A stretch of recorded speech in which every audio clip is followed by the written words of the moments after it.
Mutiara Hikmah Official, menyingkap hikmah di balik sunnah.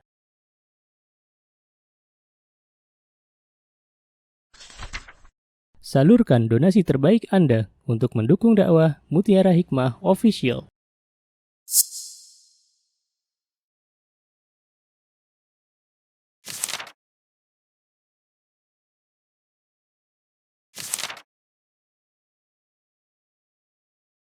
Mari kita ikut serta dalam pembebasan tanah wakaf untuk pembangunan Masjid Mutiara Hikmah.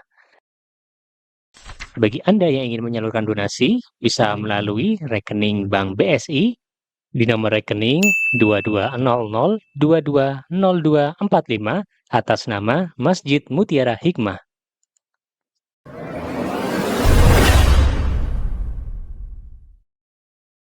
Baik, hari ini insya Allah kita akan belajar lagi. Masya Allah, belajar apa ibu-ibu? Judulnya apa di flyer? Menjadi solihah, cantik, apa? Luar dalam. Masya Allah, ini harusnya bersesi-sesi kajian ini. Iya, kan menjadi cantik luar dalam tuh, itu kalau dibuat tema-tema ya, bab-bab itu panjang. Ya, tapi tidak apa-apa. Ya, kita belajar ya. Bismillah. Baik, ibu-ibu yang saya cintai karena Allah, setiap wanita itu cantik. Ya, memang setiap wanita itu Allah berikan cantik, dan cantik itu kan relatif, ya, ibu-ibu ya. Misal contoh, kita kalau orang Indonesia bilang wanita cantik tuh yang seperti apa? Putih, hidungnya mancung, terus apa? Tinggi. Berarti yang kecil-kecil, yang mungil-mungil nggak cantik. Yang black sweet nggak cantik. Masya Allah. Yang mungkin ya. Yang apa? Yang tinggi, yang mancung, yang apa lagi tadi Bu? Putih. Terus yang glowing mukanya, Masya Allah. Yang langsing, Masya Allah. Itu cantik menurut kita, orang Indonesia. Cantik menurut teman saya yang hidungnya mancung-mancung, ya di Yaman sana, katanya orang Indonesia tuh cantik. Loh, kenapa kok bisa bilang begitu? Waktu itu saya bertemu dengan teman-teman waktu di Yaman tuh ya, mereka bilang orang Indonesia tuh cantik. Kenapa? Karena orang Indonesia tuh Masya Allah kulitnya sawo mateng, hidungnya mungil lucu katanya. Betul ibu-ibu. Jadi memang hidup itu sawang sinawang. Tahu sawang sinawang? Kita bilang orang putih cantik, hidungnya mancung bagus. Kata mereka, orang Indonesia lebih cantik. Dia mungil lucu katanya. Masya Allah. Jadi kalau kita berbicara masalah cantik dari segi dunia, maka cantik itu relatif. Gitu ya. Baik, tapi kecantikan yang sejati itu bukan hanya sekedar tampilan fisik. Kecantikan di dalam Islam ya yang sejati adalah keseimbangan antara kecantikan luar dan dalam. Masya Allah. Jadi solihah itu bukan hanya memiliki wajah yang glowing ibu-ibu. Kalau kita tujuan utamanya pengen mengglowingkan wajah, kalau sampai nggak dapet tuh glowingnya kecewa. Iya nggak ibu-ibu? Iya. Nah, tapi kalau kita tujuannya berbeda, bukan hanya cantik luarnya saja, tapi cantik dalamnya, maka ini adalah tujuan kita bersama. Baik. Dan Allah Subhanahu wa taala berfirman, silahkan ibu-ibu buka ya. Yuk kita bareng-bareng belajar. Dibuka di surah. Coba dibuka surah Al-Ahzab. Al-Ahzab ayat 59. Yuk dibuka yuk. Surah Al-Ahzab ini ibu-ibu adalah surah yang kita harus belajar banyak darinya. Ketemu sudah? Saya bacakan ya ibu-ibu. A'udzu billahi minasy syaithanir rajim. Ya ayyuhan nabiyyu qul li azwajika wa بناتك ونساء المؤمنين يدنين عليهن من جلابيبهن ذلك أدنى أن يعرفن فلا يؤذين وَكَانَ اللَّهُ غَفُورًا رَحِيمًا. Baik. Allah Subhanahu wa taala memerintahkan kepada kita wanita-wanita beriman agar kita menutup aurat kita. Jadi cantik di dalam Islam itu adalah ketika kita menutup aurat. Dan menutup aurat ini bagian dari kewajiban. Ya, jadi kalau ada muslimah, masya Allah ya, menutup auratnya ketika keluar rumah, maka inilah muslimah yang cantik.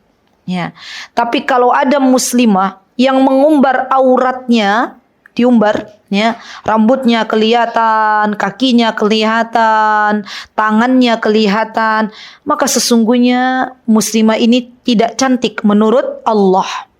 Jadi cantik menurut Allah dan Rasulnya adalah ketika kita sebagai seorang muslimah berusaha menutup aurat kita ketika keluar rumah. Dan Masya Allah ya ibu-ibu, yuk kita renungkan bersama. Berapa jam kira-kira ibu-ibu, mak-mak nih, untuk keluar rumah dalam satu hari, satu malam, 1 kali 24 jam. Entah itu jemput anak, ya, entah itu kajian, kira-kira berapa jam? Coba ibu-ibu. Berapa? 2 jam. Baik. Kalau ibu-ibu keluar rumah dan sebelum keluar rumah meluruskan niat. Ini penting banget. Kadang kita itu karena saking rempongnya ibu-ibu ya, sampai kita itu lupa berniat. Ya, coba deh yuk mulai yuk sekarang kita itu hidup tenang. Mau keluar rumah, kita berusaha untuk niat. Ya Allah, tidaklah aku pakai baju ini kecuali dalam rangka beribadah kepadamu. Kecuali dalam rangka menjalankan kewajiban yang datang darimu, yaitu menutup aurat. Kita pakai kaos kaki, ada dalam hati kita bilang, ya Allah, saya pakai kaos kaki ini untuk menutupi kaki saya. Karena kaki juga bagian dari aurat yang perlu ditutupi. Masya Allah ibu-ibu, kalau ibu-ibu keluar rumah 3 jam, 2 jam, itu sejatinya ibu-ibu sedang beribadah. Ditulis pahala oleh Allah Subhanahu wa ta'ala. Saldo akhirat kita naik. Masya Allah. Masalahnya, banyak di antara kita yang kalau keluar rumah asal keluar rumah. Lupa untuk meminta pahala dari Allah Subhanahu wa ta'ala. Lupa meluruskan niat-niat kita. Padahal disitulah ladang pahala untuk kita. Ya. Jadi mulai sekarang, kalau kita mau menutup aurat kita, yuk bareng-bareng kita luruskan niat kita. Memang ada orang keluar rumah, ya, untuk menutup aurat niatnya bukan karena Allah, ada. Contoh, misal, ya, Jakarta ini kalau panas sampai berapa derajat ya? 45? Enggak ya, berapa? 38. 38 tuh udah panas banget ya? Masya Allah udah panas pakai banget ya? Nah, kita niatkan kalau pakai kaos kaki itu sedang menjalankan kewajiban. Memang ada yang niat pakai kaos kaki tidak menjalankan kewajiban Ada. Biar enggak gosong kakinya. Iya, saya pernah di Yogyakarta itu bertemu sama ibu-ibu, Masya Allah. Ya, saya lagi ke warung, ibu itu bilang ngobrol sama orang yang di warung. Ya, ini panas banget ya, makanya saya kata orang, tapi pakai bahasa Jawa, tapi saya paham. Makanya saya nggak biasa pakai kaos kaki, jadi pakai kaos kaki. Men kakiku nggak gosong, katanya gitu. Masya Allah, itu niat yang salah. Ya, ketika ia menutup kakinya dengan kaos kaki tanpa disertai ingin mendapatkan pahala dari Allah, maka sia-sia. Jadi penting bagi kita untuk meluruskan niat manakala kita menutup aurat ketika keluar rumah. Karena ini perintah dari Allah, ada dalam surat Al-Ahzab ayat berapa? 59. Masya Allah. Jadi wanita yang cantik adalah wanita yang taat kepada Allah. Tolong dicatat poin ini. Wanita yang cantik ya adalah wanita yang senantiasa melibatkan Allah di dalam sendi kehidupannya. Subhanallah. Ini wanita yang cantik. Kenapa? Karena ketika kita melibatkan Allah di dalam setiap kehidupan kita, ibu-ibu, maka sejatinya kita sedang menjadikan Allah sebagai Rabb kita yang bisa menolong kita. Bu, yang namanya hidup ini kita sedang berada di ruang ujian. Dari satu ujian ke ujian berikutnya. Ada yang diuji oleh Allah dengan anak-anaknya. Ada yang diuji oleh Allah dengan pasangan hidupnya. Ada yang diuji oleh Allah dengan keluarga besarnya. Ada yang diuji oleh Allah dengan pekerjaannya. Dan masih banyak lagi. Maka kalau kita pengen menghadapi ujian ini diringankan oleh Allah, tidak ada jalan kecuali kita meminta pertolongan kepada Allah. Dan ini penting banget. Kita ini kadang begini ya, subhanallah. Ada problem dalam kehidupan kita. Entah itu anak kita, ataupun pasangan hidup kita. Yang pertama kali kita lakukan adalah kita cerita ke bestie kita. Iya enggak? Iya. Masalahnya tambah runyam atau kelar? Tambah runyam. Ya. Kita lupa bahwa Allah As-Samad. Kan kita baca tuh Qul huwallahu ahad. Terus apa? Allahu Samad. Artinya kita melibatkan Allah, menyerahkan apa-apa yang menjadi sesuatu yang sulit dalam kehidupan kita kepada Allah. Dan itu akan menjadikan kita lebih tenang, ibu-ibu. Cobalah ini. Ya. Jadi kalau kita punya masalah, wanita yang cantik itu adalah wanita yang segera mengambil air wudu. Mengambil air wudu, salat 2 rakaat. Ya. Kenapa? Karena Allah Subhanahu wa taala telah menjelaskan di dalam surah Al-Baqarah. Apa kata Allah? Wasta'inu bis sabri wassalah. Mintalah tolong kepada Allah dengan sabar dan salat. Kalau kita punya masalah, sabar dulu. Ya, ibu-ibu ini harus banyak sabar ya. Ya Allah, Bu, saya itu sering ya, Masya Allah, Allah berikan kesempatan habis kajian. Bukan hanya di Jakarta. Tadi di As-Sof, panitianya sudah wanti-wanti itu. Sudah habis kajian saya kawal. Mau kawal kemana? Pokoknya langsung masuk ruangan.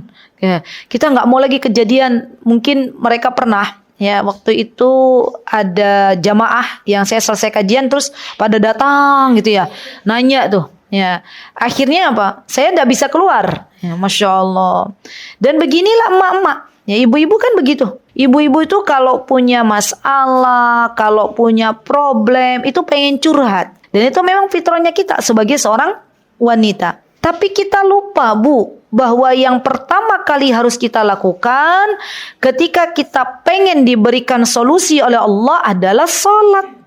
Sabar, terima apa yang Allah berikan. Materi ini ibu-ibu sering dengar. Tapi kalau kita pas dikasih problem sama Allah, terkadang kita lupa. Iya Bu, begitu. Iya katanya. Ngangguknya tuh tajam banget coba. Katanya gitu ya. Ya Allah, ampunilah dosa-dosa kami. Menghela nafas dulu deh ibu-ibu. Padahal janji Allah, apa kata Allah? Wa may yattaqillaha yarzuqhu min haitsu la yahtasib. Wa may yattaqillaha yaj'al lahu makhraja. Kita sudah tahu ayatnya ya. Jadi mulai hari ini kalau kita pengen menjadi wanita yang salihah, yang cantik luar dalam, kalau ada masalah ibu-ibu terima dulu. Terima dulu. Alhamdulillah. Apa Bu? Alhamdulillah. Ucapkan itu. Alhamdulillah. Kenapa? Karena kalau kita belum menerima, yang ada tuh hati kita akan terus gelisah. Yang ada kita tidak beriman kepada Allah. Maksudnya kita menyalahkan Allah. Tidak beriman dengan sempurna. Padahal yang namanya mengimani takdirnya Allah itu bagian dari rukun iman. Dan tidaklah apa yang Allah berikan kepada kita ibu-ibu kecuali itu adalah yang terbaik menurut Allah. Yakini dulu ini. Ingat Bu Ana, ingat ibu-ibu semuanya. Saya kalau tahu satu persatu saya sebut namanya ya.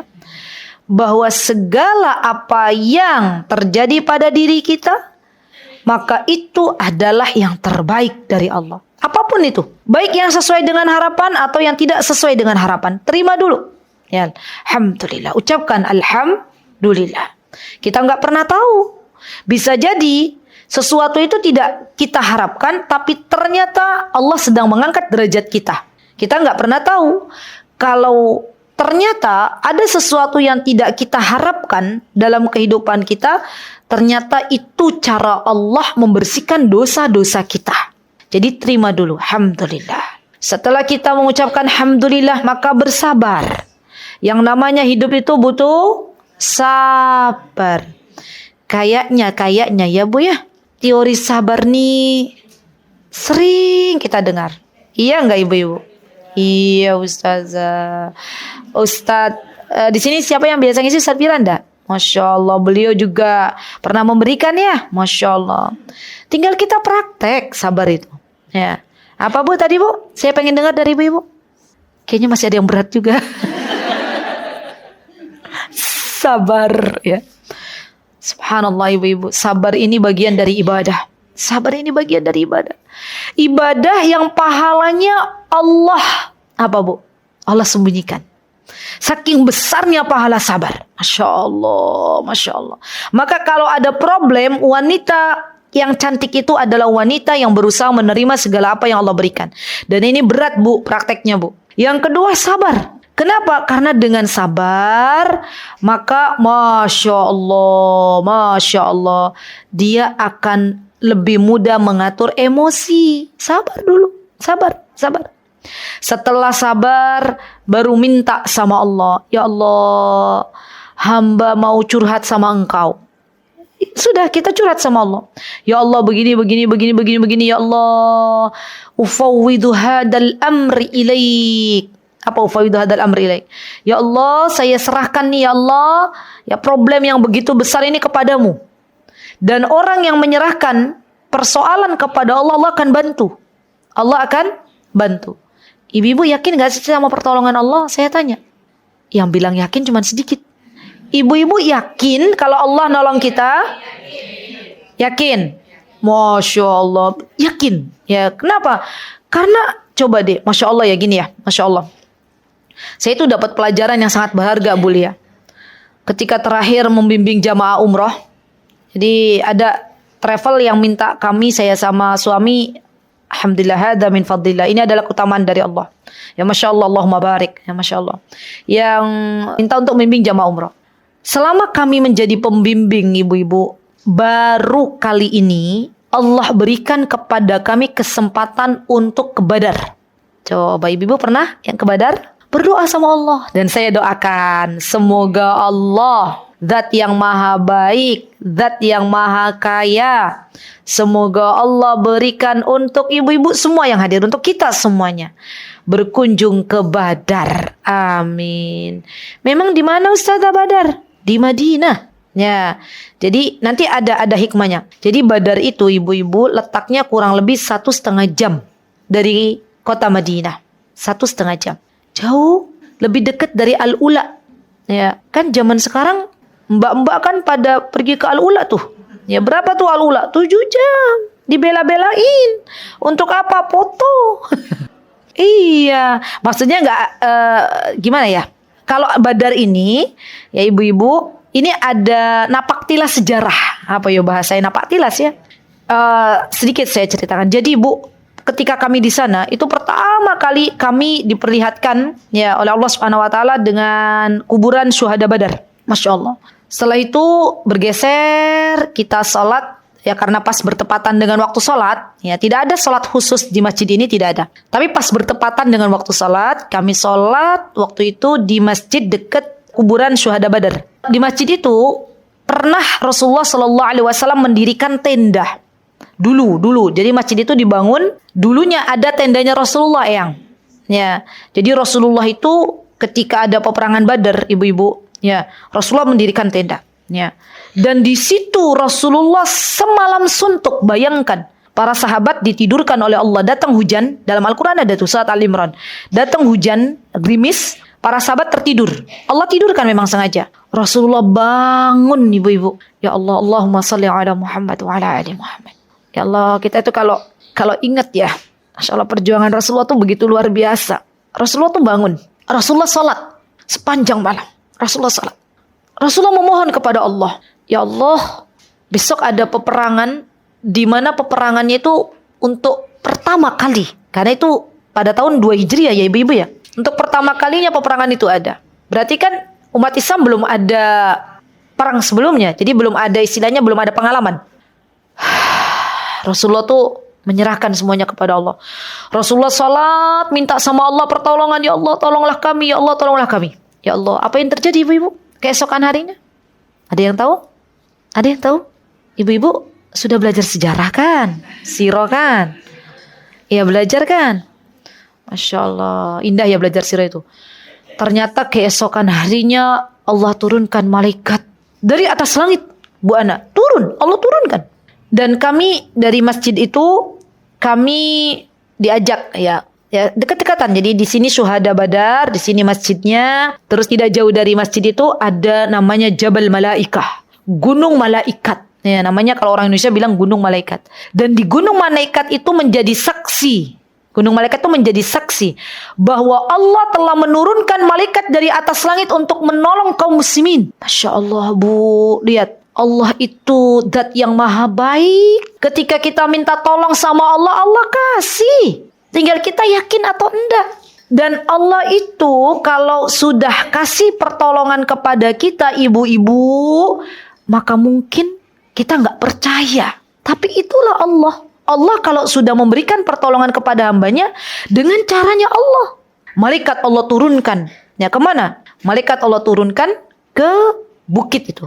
Dan uniknya ibu-ibu, kalau kita lihat ya, Masya Allah, gunung-gunung yang ada di Mekah, gunung-gunung yang ada di Madinah itu kan rata-rata batu ya. Ya Masya Allah ya Rabb, saya doakan ibu-ibu, semoga yang belum pernah ke sana, semoga Allah mudahkan untuk umrah. Ya, yang sudah pernah ke sana, semoga Allah mudahkan kembali untuk balik. Ya, kayaknya tuh nggak ada bosennya ya, Masya Allah. Nah, malaikat itu Allah turunkan, benar-benar Allah turunkan. Rasulullah SAW ketika itu berkata kepada Abu Bakar, ya Abu Bakar, kata Rasulullah, aku diperlihatkan saat ini malaikat turun ke sebuah gunung di mana di gusinya malaikat itu ada debu. Berarti itu menunjukkan bahwa gunungnya itu gurun. Ya, jadi gunungnya itu bukan batu, buana, gurun. Pasir, gunung pasir. Ya Allah, di situ tuh saya waktu itu melihat ya ada bapak-bapak, anak-anak muda tuh pada naik ya. Kami emak-emak ya ngapain ikut-ikutan naik ya. Saya hanya memandangi gunung itu, ya Allah, bener ya. Kalau kita tuh yakin sama pertolonganmu, engkau datangkan pertolongan gitu ya. Malaikat dikirim sama engkau. Masya Allah. Dan endingnya apa Bu? Peperangan Badar. Siapa yang menang? Kaum muslimin. Padahal ketika itu kaum muslimin berada dalam keadaan lemah.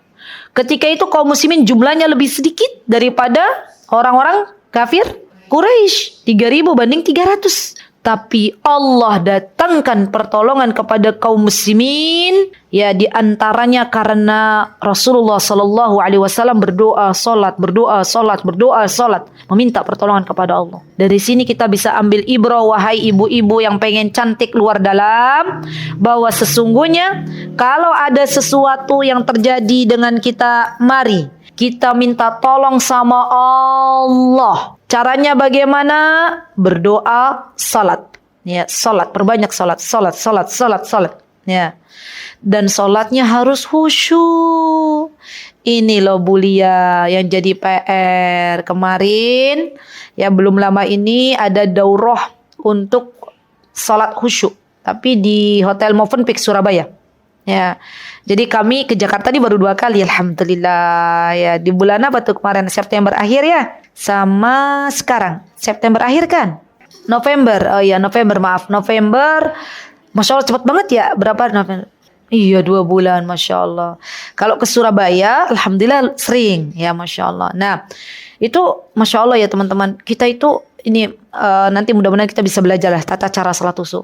Itu tuh saya ketika buka daurah, para panitia sih yang minta sholat khusyuk itu, saya bilang ya Allah, ini tuh benar-benar PR untuk kita semuanya. Ada nggak di antara kita ibu-ibu yang sholat kita tahu itu sholat, tapi kita nggak khusyuk sholatnya.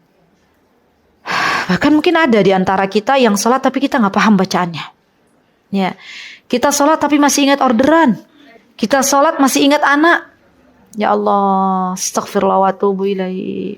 Kita tuh banyak sekali ya kelalaian, banyak sekali kita itu subhanallah ketidaksempurnaan dalam beribadah kepada Allah. Maka kalau ibu-ibu pengen ditolong sama Allah, pengen cantik luar dalam, ibu-ibu belajar. Belajar apa? Belajar tata cara sholat khusyuk.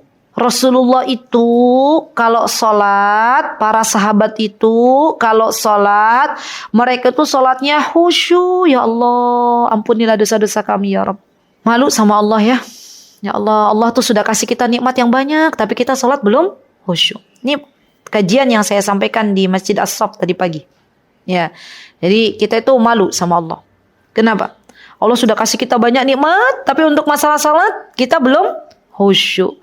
Kita masih mikir rizki. Padahal rizki itu sudah ditentukan oleh Allah. Rizki itu tidak akan tertukar, tapi sudah tertakar. Kita masih mikir apa, Bu? Masih mikir jemuran. Ya. Kalau pas hujan, padahal jemuran kalau hujan kehujanan bisa dicuci lagi. Ya, subhanallah. Simple kan, Bu? Siapa yang menggoda kita dalam salat? Syaitan. Ya, maka minta ibu-ibu. Saya pesan ya PR. Tadi di Masjid As-Saff sudah saya kasih PR. Di Ar-Riyadh kasih PR enggak ya tadi ya, ibu-ibu? Belum kasih PR? Kayaknya enggak ya. Oh, Masya Allah, semangat ya ibu-ibu. Oke, alhamdulillah Allah ingatkan saya. Saya kasih PR ibu-ibu. PR-nya ibu-ibu minta sama Allah. Minta. Namanya khusyuk tuh harus diminta ibu-ibu. Minta sama Allah. Di antara permintaan ibu-ibu sama Allah, jujur sama Allah. Orang yang jujur sama Allah itu Allah kasih, Bu. Bilang gini, ya Allah, doanya ya. Nggak usah tekstual lah ibu-ibu, tulis saja nanti. Ya Allah, ampunilah dosa saya, ya Allah. Selama ini saya kalau sholat nggak khusyuk. Ya Allah, berikanlah kehusuan dalam sholat. Ya Allah, jangan wafatkan saya dulu ya Allah sebelum saya khusyuk sholatnya. Jujur deh sama Allah. Kalau kita jujur sama Allah, Allah kasih kita sholat yang khusyuk. Ya, Masya Allah. Selama ini mungkin kita nggak khusyuk sholat karena kita belum minta sama Allah. Ya.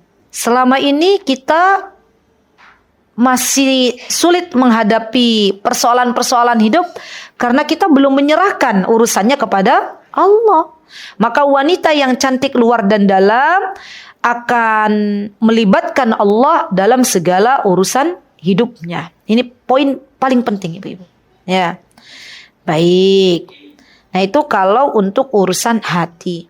Dan ibu-ibu, wanita yang cantik itu adalah wanita yang berusaha. Ini penting juga nih.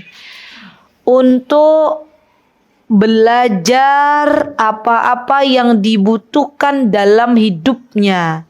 Terutama masalah yang berkaitan dengan agamanya. Ini wanita yang cantik. Ya, jadi setelah melibatkan Allah, wanita yang cantik ini dia terus belajar. Nggak berhenti belajar terus. Sampai kapan Eyang belajar, Eyang? Sampai kapan Eyang belajar, Eyang? Sampai Allah wafatkan kita. Jadi Masya Allah Eyang nih semangat. Tadi di As-Saff itu ada usia 80-an lah. 80 lebih. Masya Allah. Ibu-ibu dari Bandung. Datang kajian. Paling jauh pesertanya dari Palembang. Masya Allah. Bukan orang Palembang tinggal Jakarta. Bukan. Dari Palembang. Masya Allah. Lihat Bu. Tadi saya di Ar-Riyadh tanyakan. Ada nggak yang ikut kajian? Belum ada. Ya. Tadi dari Palembang datang ke Masjid As-Saff. Masya Allah. Saya tadi dikasih tahu oleh panitia kajian. Masya Allah. Allahumma barik. Jadi ibu-ibu, kalau ada kesempatan untuk bermajlis ilmu, maka bersegeralah. Sebelum Allah mewafatkan para ulama. Allah itu kalau mengangkat ilmu, maka caranya Allah wafatkan para ulama. Ya, kita nyesel loh Bu. Kalau kita itu mendengar ada ulama yang Allah wafatkan, ya Allah, saya belum datang ke majlisnya beliau. Iya enggak Bu? Ya Allah, beliau ada di Jakarta, tapi saya belum pernah satu kali pun ya datang. Nyesel enggak tuh? Nyesel. Orangnya udah enggak ada gitu kan. Mungkin kita masih bisa mendengar di rekaman-rekaman kajiannya, tapi kan beda. Beda kan Bu? Datang ke kajian langsung sama dengerin rekaman tuh beda. Ya. Maka yuk kalau kita pengen menjadi wanita yang cantik luar dalam, upgrade ilmu kita. Terutama ilmu apa? Ilmu-ilmu yang berkaitan dengan kebutuhan kita selaku hamba Allah. Dan tidak ada ilmu yang paling agung yang harus kita pelajari, di antaranya adalah ilmu mengenal Allah. Jadi selama ini tuh ibu-ibu kita itu beriman kepada Allah, tapi kita itu nggak kenal deket loh sama Allah. Caranya bagaimana? Caranya pelajari nama-nama dan sifat-sifat Allah. Kitab yang direkomendasikan ibu-ibu yang saya juga baca adalah kitab yang ditulis oleh Syekh Profesor Dr. Abdul Razak bin Badr hafizahullah taala. Di sini sudah ada kajiannya. Oh, bagus banget tuh mulia. Masya Allah. Nanti kapan-kapan kalau ada ustadz yang mengisi, minta ustadznya buka kitab itu. Namanya Fikih Asmaul Husna. Fikih Asmaul Husna. Bagus banget. Sudah diterjemahkan belum Ustazah? Sampun. Sudah diterjemahkan. Ibu-ibu kan seneng ya kalau sudah diterjemahkan ya? Iya Ustazah, itu kalau kitabnya sudah Arab, gundul lagi gitu ya. Bacanya aja bingung, ini bacanya harokatnya apa gitu ya. Ya ada terjemahannya. Tinggal ibu-ibu beli, dibaca, minta sama Allah, ya Allah berikanlah kepahaman untukku dalam memahami buku ini. Biasanya nih ibu-ibu nih, ya menurut pengalaman saya, hanya pengalamannya, kita ini hobi beli buku ya. Saya juga berat ini ya, tapi saya jujur sama ibu-ibu, kita itu hobi beli buku ini belum dibaca ya sudah beli lagi, ya nggak ibu-ibu? Iya, sama ya, kita ya, sama. Maka nanti saya udah coba ibu-ibu, saya udah coba tuh. Ya Allah, udah deh, kalau kayak gini saya kalau beli buku saya doakan dulu. Ya, saya beli buku. Ya Allah, ini buku nikmat darimu ya Allah. Alhamdulillah. Ya Allah, tolong hamba ya Allah. Waktu itu saya nyoba buku Kutaib dulu, buku kecil. Ya Allah, saya memohon kepadamu ya Allah, berikan kepadaku ya Allah. Ya, kesempatan untuk baca buku ini tuntas. Apa yang terjadi Bu? Esoknya Allah kasih kesempatan saya baca buku itu selesai. Masya Allah. Siapa yang beri pertolongan? Allah. Coba ibu-ibu, kita jarang kan doa begitu? Asal beli buku, beli gitu ya Bu ya. Terus yang ini belum dipelajari, beli lagi. Nah, kita minta sama Allah, ya Allah saya pengen beli buku Fikih Asmaul Husna. Siapa penulisnya? Syekh Profesor Dr. Abdul Razak hafizahullah taala. Beliau gurunya Ustaz Firanda ya, hafizahullah taala. Itu bagus, pakai banget Bu. Masya Allah. Jadi di situ tuh kita diajarkan oleh beliau bagaimana lebih dekat dengan Allah dengan mengenal nama-namanya Allah, sifat-sifatnya Allah, dan bagaimana kita mengaplikasikan dalam kehidupan kita sehari-hari. Contoh-contohnya beliau sampaikan. Masya Allah, berarti ini buku yang harus ada di rumah. Dan hiburan kita ibu-ibu muslimah itu baca buku. Hiburan kita itu bukan healing kesana kemari ya, tapi hiburan kita itu baca buku. Kita warga Indonesia Raya yang tercinta, ini rata-rata kalau hiburan itu kemana ibu-ibu? Ke Jogja. Buktinya apa? Kami warga Jogja kalau sudah masuk di liburan, ya liburan entah itu libur panjang, libur seperti kemarin ya, Masya Allah, la haula wala quwata illa billah Bu. Ya Allah, macet di mana-mana. Jadi kayak Jakarta kedua. Ya, kita biasa misalnya ke sebuah tempat ya, biasa 15 menit bisa sampai tuh setengah jam. Ya, warga Jogja, saya bilang ke warga Jogja kalau pas lagi liburan panjang, ibu-ibu udah hiburannya di Taman Surga aja, datang sini ke Majelis Ilmu gitu ya, Masya Allah. Biarin kita kasih kesempatan untuk warga luar Jogja gitu ya. Sampai-sampai ada yang pernah bilang, Ustazah enak ya tinggal di Jogja bisa lihat Malioboro setiap hari. Ya Allah. Iya. Memang kita setiap hari ke sana enggak juga. Kita juga kalau tanya anak-anak ya, kita lewat ya biasa aja, ini Malioboro biasa, enggak ada apa-apa. Ya. Kan liburan orang Indonesia rata-rata ke Jogja. Padahal ibu-ibu pasti sudah pernah tuh pergi SMA ya ke Jogja ya, liburan ke Jogja lagi, Masya Allah. Jadi ternyata silahkan kalau ada yang ke Jogja WA saya. Ya kalau pas saya ada di Jogja, insya Allah bisa bertemu ya, insya Allah. Jadi hiburan terindah bagi seorang muslimah, healingnya tuh Bu, baca Al-Quran, tadabburi Al-Quran, baca buku. Masya Allah, baca buku. Para ulama itu mereka itu terbiasa baca buku. Ya bahkan mereka bisa berjam-jam tuh baca kitab. Mereka itu healingnya tuh baca Al-Quran. Mereka healingnya mentadabburi Al-Quran. Masya Allah ya. Masya Allah. Dan ini yang akan menjadikan wanita ini cantik. Dalamnya tuh cantik, tenang. Kalau wanita yang Masya Allah, Allah berikan ketenangan, Allah berikan Masya Allah ya Masya Allah, kegembiraan. Itu yang ada awet nom, Bu. Tahu awet nom? Bu Lia enggak tahu awet nom. Ya awet nom saya kasih. Awet muda. Jadi dikira usianya 20-an, ternyata sudah 50. Ya. Itu Masya Allah, Allahumma barik, itu wanita yang cantik luar dalam. Kenapa? Karena dia terbiasa tenang. Sebaliknya, wanita yang kemerungsungan, tahu kemerungsungan? Wanita yang belum bisa tenang, rasanya tuh sedih terus. Ya, itu biasanya mohon maaf ya, cepat menua sebelum waktunya. Usianya berapa, Mbak? Ya, usianya ternyata muda 30 tapi kayak 50. Ibu-ibu mau awet nom apa awet tua? Awet nom. Kalau mau awet nom tadi di antara tipsnya adalah banyak-banyak berzikir. Bisa dengan baca Al-Qur'an, bisa dengan baca buku. Baca buku kalau itu berkaitan dengan ilmu yang mengenalkan Allah itu pahala, ibadah. Masya Allah. Jadi semua itu ibadah ibu-ibu. Nah ini nih. Wanita muslimah yang Allah berikan ilmu, maka sejatinya Allah sedang menghendaki ia untuk bisa memasuki surganya Allah. Ya, itu dia. Dan semuanya loh Bu, wanita muslimah itu diberikan kesempatan untuk belajar. Ibu-ibu di Majlis Taklim Aisyah ini, ibu-ibu yang Allah pilih. Untuk apa? Masya Allah, Allahumma barik. Untuk cantik luar dan dalam. Maka jangan tinggalkan majlis ilmu ibu-ibu. Jangan tinggalkan majlis ilmu. Ibaratnya. Kalau ikan, hidupnya di mana ikan? Di air. Ikan diangkat, ke daratan. Apa yang terjadi? Chaos ya. Ya nggak langsung mati kali Bu. Ya. Hamzah nih suka ikan. Masya Allah, Allahumma barik. Suka cari ikan maksudnya. Mas Hamzah, kalau ikan ya tidak ditaruh di air, apa yang terjadi Mas Hamzah? Chaos ya, mati ya, lama-lama mati. Kenapa? Karena ikan itu kan hidupnya di air. Ya, kebutuhan dasar ikan itu apa Bu? Air. Maka kita nih kebutuhan dasar kita itu ilmu. Masya Allah. Ilmu itu kata Imam Ibnul Qayyim diibaratkan seperti makanan untuk hati kita.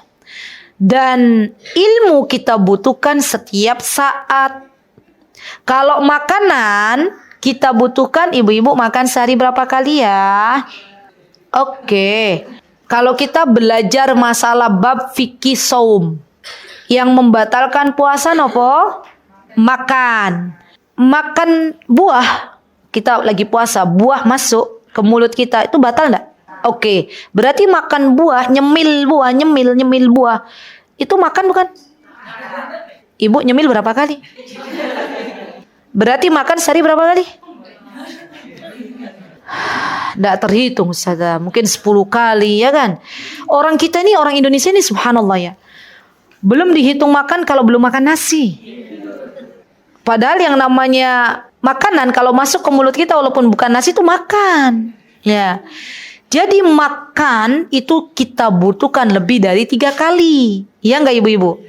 Dan ternyata kata Imam Ibnul Qayyim dalam kitab beliau Miftah Darus Sa'adah, kata beliau kebutuhan kita terhadap ilmu itu lebih dari kebutuhan kita terhadap makan. Masya Allah. Jadi kalau makan ibu-ibu 5 kali lah anggaplah. Ya, nyemilnya 2 kali. Ya, 3 sama 2, 5. Ya.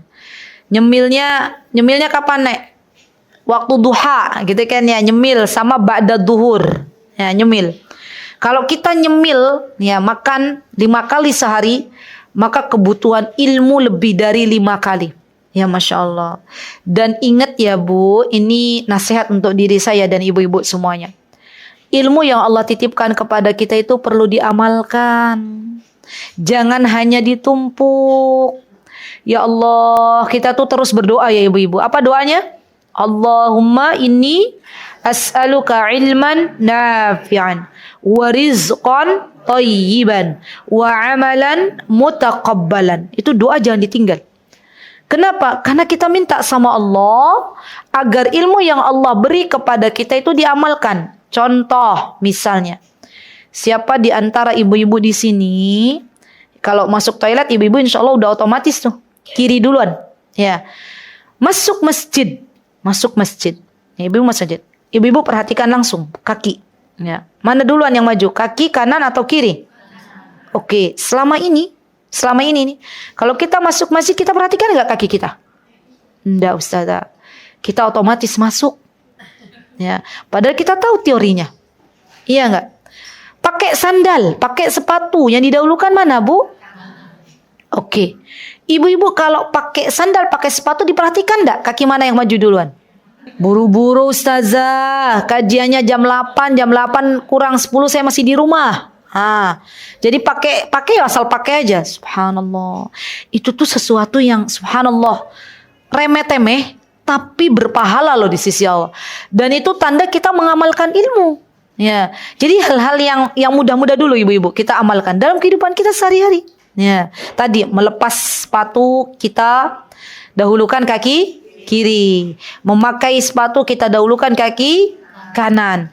Karena ini loh yang kadang kita lupa. Padahal ilmunya, teorinya sudah kita dapatkan. Jadi ibu-ibu kalau kita dapat ilmu segera amalkan. Istiqomahkan. Karena ilmu yang kita istiqomahkan itu akan Allah berikan keberkahan di dalamnya. Masya Allah. Pengen gak ilmunya barakah? Pengen. Makanya minta sama Allah, ya Allah berikan kepadaku ilmu yang bermanfaat. Dan wanita muslimah yang cantik itu ibu-ibu yang Allah ringankan untuk mengamalkan ilmunya. Masya Allah. Dan ini PR untuk kita semuanya ya ibu ya. Ya, tadi hal-hal yang tadi. Ya, kita kalau ketemu sama muslimah, kita nih warga Indonesia Raya ini, kita masih sering malu-malu loh Bu. Untuk mengucapkan salam, untuk bersalaman. Padahal itu bagian dari ajaran Nabi kita Muhammad sallallahu alaihi wasallam. Kenapa tadi tidak mengucapkan salam? Kenapa tadi tidak bersalaman? Nanti dikira PDKT Ustazah. Nanti dikira apa?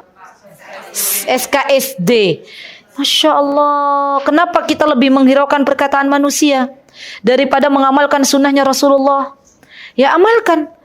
Orang-orang yang sering mengucapkan salam, Masya Allah menyebarkan salam, maka Allah kasih bonus masuk surga. Masya Allah. Ya kan mudah kan?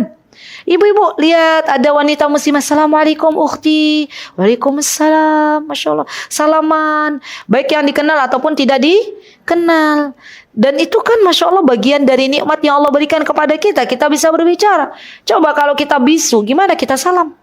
Ya, ini loh yang ya Allah, kadang kita itu malu Ustazah. Malunya tuh bukan karena Allah tapi karena manusia. Ya subhanallah. Baik, kemudian wanita yang cantik, ya wanita yang Masya Allah memperhatikan kebersihan. Ya, jadi wanita itu cantik, dalamnya cantik, hatinya cantik, luarnya juga cantik. Misalnya apa? Masya Allah, dia memperhatikan kebersihan untuk tempat tinggalnya, dia memperhatikan kebersihan untuk dirinya. Ya, wanita itu adalah hiasan. Ya, Masya Allah perhiasan. Ya, dan sebaik-baik perhiasan adalah wanita salihah. Dan wanita salihah ini adalah wanita yang bisa menjaga dirinya. Menjaga dirinya maksudnya bagaimana? Ya dia tahu menjaga kebersihan, tidak jorok. Ya, dia tahu dia harus mandi sehari. Kalau di Indonesia mandi sehari berapa kali? 2 kali, Masya Allah. Dia tahu membersihkan rambutnya, dia tahu membersihkan kukunya. Ini bagian dari kebersihan. Ya. Dan wanita yang cantik, ya Masya Allah ketika dia memotong kukunya, ketika dia menjalankan sunnah-sunnah fitrah, bersiwak, Masya Allah. Bersiwak ini ibu-ibu, siwak ini kadang kita lupa ya ibu-ibu. Iya enggak ibu-ibu? Siwak itu bagian dari sunnah loh. Dan itu bagian dari kebersihan mulut. Ya, maka kita orang Islam lebih memilih untuk memakai sikat gigi dan pasta gigi daripada siwak itu sendiri. Padahal subhanallah, apa kata Rasulullah SAW? Laula an asyqa ala ummati la amartuhum bisiwak. Ya kalau ini tidak memberatkan umatku maka aku perintahkan untuk bersiwak. Dan ini siwak bagian dari kebersihan. Ya Allah, semoga Allah mudahkan kita untuk pakai siwak ya ibu-ibu ya. Rasulullah itu Rasulullah itu sangat cinta dengan siwak. Suka pakai banget Rasulullah. Rasulullah tuh kalau mau masuk rumah beliau bersiwak, mau ketemu istrinya beliau bersiwak, mau sholat beliau bersiwak. Sampai di penghujung akhir hayat beliau, tahu kisahnya? Beliau melihat Abdurrahman, ya adiknya ibunda Aisyah radhiyallahu anha, ketika itu sedang pakai siwak, ya. Maka Rasulullah tidak meminta, tapi Rasul liatin. Dan ibunda Aisyah itu masya Allah ya ibu-ibu ya, paham dengan suaminya, masya Allah. Semoga kita ibu-ibu yang hadir di majlis taklim Aisyah, ya semoga Allah jadikan seperti ibunda Aisyah. Amin, Allahumma amin. Beliau tuh paham apa keinginan suaminya. Oh, suamiku pengen siwak. Maka ibunda Aisyah minta, maksudnya memintakan kepada Abdurrahman, ya Abdurrahman, ya bolehkah siwaknya diberikan kepada Rasulullah? Dan Rasulullah akhirnya bersiwak. Masya Allah. Ibu-ibu yang saya cintai karena Allah, siwak ini kalau kita lihat ya di riset gitu ya, Masya Allah ternyata tuh faedahnya banyak ya. Bisa mematikan kuman-kuman tanpa melukai mulut kita. Masya Allah. Kalau kita pakai siwaknya dengan ilmu. Kan kita banyak yang pakai siwak tapi nggak pakai ilmu. Kayu masih keras dimasukkan ke mulut, ya gusinya berdarah semua. Ya. Pakai siwak tuh ada caranya, ada ilmunya. Tolong dicek ibu-ibu, saya tuh ada buku di rumah tapi nggak tahu itu diperjualbelikan nggak, tentang manfaat siwak. Ya Masya Allah, itu ditulis oleh Profesor Taufan, ya rekan kami. Ya alhamdulillah beliau di usia kurang dari 40 tahun sudah menyelesaikan doktornya. Ya mendapatkan Masya Allah, Allahumma barik, semoga Allah menjaga beliau, mendapatkan penghargaan menjadi guru besar yang dalam usia 38 tahun ya di UNER Surabaya. Beliau menulis tesis beliau, ya disertasi dengan topik siwak, manfaat siwak. Masya Allah, bukunya kayaknya sudah ada. Masya Allah. Dan beliau punya produk juga ya, jadi produknya tuh unik. Saya bukan sponsornya beliau ya, tapi beliau itu Masya Allah bikin siwak itu jadi enak dipakai gitu lah. Masya Allah. La ilaha illallah. Coba di searching buku siwak Prof Taufan. Prof Taufan. Ya. Itu bagus tuh kalau teman-teman ada yang meneliti siwak, tuh bagus tuh. Karena siwak itu bagian dari kebersihan, ya. Dan ini juga sesuatu yang dicintai oleh Nabi kita Muhammad sallallahu alaihi wasallam. Masya Allah. Dan wanita yang cantik luar dalam itu wanita yang memperhatikan penampilannya di depan suami. Ini ibu sudah nikah semua belum? Putri saya belum nikah ya. 1, 2, 3 Hamzah. Ya. Yang lain sudah pada menikah? Semuanya sudah? Alhamdulillah, alhamdulillah. Jadi wanita yang cantik, ya istri yang cantik itu istri yang bisa memberikan penampilan yang terbaik di depan suaminya. Jadi kita kalau di depan suami ibu-ibu boleh pakai parfum. Ya, dan itu bagian dari ibadah. Ibu-ibu, saya sering nih bilang, kalau pakai parfum depan suami itu menurut selera suami, bukan menurut selera kita. Ya, kan kadang kita begitu. Orang saya senang aroma melati, pakai semprot melati. Suaminya datang ke rumah hacing-hacing, bersin-bersin. Suaminya nggak kuat ya. Ini bau apa ini gitu ya. Ya, kenapa? Karena bau melati di mana-mana. Ya, suaminya senang bau apa ibu-ibu? Bawa apa? Tanya ke suaminya masing-masing. Beb, ya, aroma wangi apa yang kamu sukai dariku? Belikan ya tester. Ada 3 tuh. Aroma yang mana? Yang ini nih istriku bagus. Ya, yang ini nih keren nih, wanginya harum. Sudah kita titenin, Kita inget-inget. Oh suamiku nih suka bau vanila misal. Suka bau ros, bau apa? Mawar. Ya indah tuh. Masya Allah. Tulis. Nanti kita kalau mau beli tuh yang model gitu tuh. Yang model memang suami kita suka. Ibadah ibu-ibu. Ya pengen cantik depan suami enggak? Iya. Dan kalau pengen cantik depan suami, ibu-ibu tanya ke suami. Beb. Ya. Biasanya sama suami panggilannya apa sih? Hah? Ayah, ayang. Depan suami ayang. Ayang Beb, oke lah. Nggak apa-apa, Ayang Beb. Ya, Masya Allah. Engkau lebih suka aku pakai baju dinas warna pink atau warna biru? Warna biru istriku cantik, padahal dia senengnya warna pink nih. Ya, kita padahal senengnya warna pink, kan perempuan biasanya warna pink tuh kan. Apa-apa pink gitu ya. Tapi suaminya suka warna biru. Sudah kita beli baju dinas warna biru. Ya entah itu biru toska, biru tua, biru apa ya banyak, bawa warna biru, biru dongker. Yang penting kan biru. Ya. Suaminya senang, Masya Allah istriku cantik banget pakai baju warna biru. Masya Allah. Ya Allah Bu, itu ibadah loh. Masya Allah. Dan kalau mau beli baju dinas nih, kan sekarang bisa tuh belanja di online. Ya, ibu lihatkan ke suami, beb, ya beb lagi ya. Ya ini praktek loh ibu-ibu. Ya, kira-kira suka yang mana? Cari yang nggak ada orangnya. Iya, kan kadang ada tuh yang ada, ya kan? Ya kan ada kan? Cari yang nggak ada orangnya. Ibu-ibu pilih-pilih dulu. Ya, terus oh yang model ini nih bagus. Nah, beli, check out. Ya. Sudah, check out ya Beb. Ya, gitu ya. Masya Allah. Ibu pakai tuh baju dinas depan suami, pilihan suaminya, Masya Allah. Ibadah ibu cantik. Apa kata Rasulullah SAW? Masya Allah. Istri yang salihah itu istri yang kalau suaminya memandangnya enak dipandang. Masya Allah. Tasurruhu idha nazar. Bu, saya punya referensi buku. Ya, ibu-ibu beli lagi ya. Beli lagi ya, Masya Allah. Pinjam deh boleh. Ya. Ini saya mengisi kitab ini buku ini di kajian Muslimah Magelang. Ya. Judulnya nantilah mudah-mudahan kapan-kapan bisa daurah buku ini. Bagus deh. 11 sifat istri salihah. Karya siapa? Sama. Karyanya Masya Allah ya. Allah tuh zat yang maha baik. Pas karyanya sama Profesor Dr. Abdul Razak. Syekh Profesor Dr. Abdul Razak hafizahullah ta'ala. 11 sifat istri salihah. Itu dibaca. Masya Allah. Ada yang sudah lihat? Kayaknya sudah ada yang searching-searching. Ada? Ada ya? Oke, ditulis saja. Nanti gampang di rumah juga ya. Itu bukunya Kuteb, Bu. Harganya tidak lebih dari semangkuk bakso. Iya, harganya kurang lebih 11 ribuan. Iya, saya nggak jual. Ibu-ibu cari sendiri.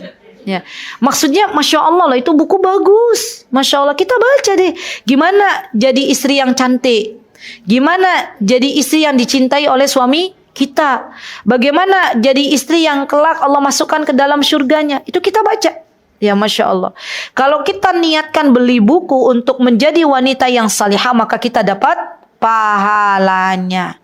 Masya Allah. Dan terakhir ibu-ibu, wanita yang cantik adalah wanita yang mudah memaafkan. Betul. Wanita yang tidak memendam perasaan sehingga muncul balas dendam. Maafkan. Ya Allah Bu, berat Bu, tapi harus kita lakukan. Saya itu di Jogja Ibu ya. Saya itu berjumpa dengan salah satu terapis akhwat, enggak tahu di Jakarta ada enggak. Beliau itu Masya Allah, Allahumma barik. Beliau itu ahli bekam. Ya, bekam. Beliau Masya Allah di dunia perbekaman tuh lama ya. Dan beliau cerita, ya beliau kalau mau bekam lihat lidah kita. Ya. Ini kita ini kira-kira defisit darah atau darahnya bisa diambil gitu ya. Jadi nggak semua wanita ini bisa dibekam, nggak. Ya, kalau memang ibu-ibu defisit darah nggak akan diambil darahnya, paling cuman bekam kering. Dan bekam itu juga bagian dari sunnah ibu-ibu, Masya Allah. Beliau bilang begini, beliau bilang ke saya, Ustazah, tahu nggak Ustazah, kenapa penyakit cancer, penyakit benjol-benjolan itu, miom lah, apalah ya, tumor, itu banyak kasus mengenai wanita. Iya nggak ibu-ibu? Iya nggak? Karena wanita tuh banyak memendam. Ya, ada wanita itu yang sulit memaafkan. Ya subhanallah. Bu, kalau kita itu memendam rasa, tidak mudah memaafkan, sebenarnya ibu-ibu ya, sebenarnya itu baliknya untuk kita juga. Ya. Kita nggak akan bisa hidup tenang kalau kita belum memaafkan kesalahan orang lain. kita belum bisa hidup bahagia kalau kita masih memendam rasa. Maka yuk bismillah, Allah itu zat yang maha mengampuni dosa hamba-hambanya. Bahkan kita berdoa, Allahumma innaka afuwun tuhibbul afwa fa'fu anna. Kata Syekh Utsaimin, arti dari kata al-afu ya, itu adalah sebelum kita meminta ampunan kepada Allah, Allah sudah maafkan kesalahan hambanya. Masya Allah. Tarik nafas dulu, Bu.